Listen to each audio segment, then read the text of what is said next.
Okay, usapang sildenafil naman tayo. Sildenafil citrate o kaya naman sa kilalang pangalan Viagra. Bali, ang brand name po ay Viagra. Tapos may generic name ito na sildenafil citrate. Bali, may iba't ibang klase ng brand ng sildenafil. Meron tayong RightMed. Meron din tayong mga generic na sildenafil. Pero itong Viagra na to ay branded. Napakamahal nitong Viagra na to.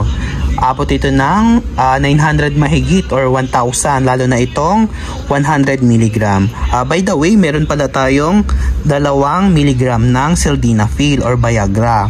Meron tayong 100 mg and 50 mg na film-coated tablet. Bali, itong sildenafil na ito ay RX. Ito po, RX. Bali, kailangan ng prescription ang bibilin nito, itong Viagra na to.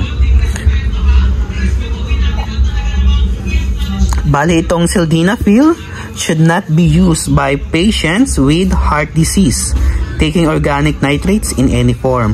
So, pag may sakit ka sa puso, huwag kang mag-take nito at malakas yung tama nito.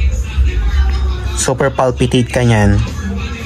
Basta pag bibili po kayo nito, kailangan ng prescription. Itong sildenafil pala na to ay pwede sa lalaki and pwede sa babae. Ano po kasi ito, erectile dysfunction. Bali, pag sa babae naman, bali nawawalan siya ng ganang makipagtalik. Kaya kailangan niya ng sildenafil. Yung parang nawawala yung arousal niya, hindi siya na-arouse. So kailangan meron din siyang sildenafil. Hindi lang ito sa panglalaki, itong Viagra na to or sildenafil. Pwede rin po ito sa mga babae na wala silang, ang tawag doon, hindi sila na-arouse or hindi sila nagkakaroon ng lubricating sa kanilang loob. Bali, ito po, Viagra or sildenafil. Bali, marami po talaga tayong brand ng sildenafil. Ayan.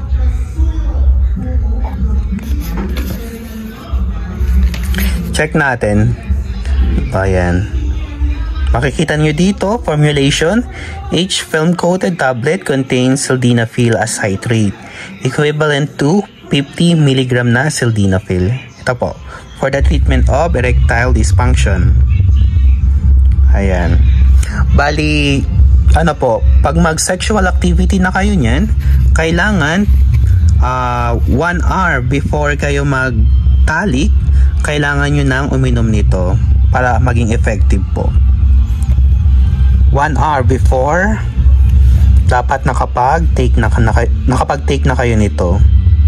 Itong sildenafil as citrate or Viagra. Ayan po.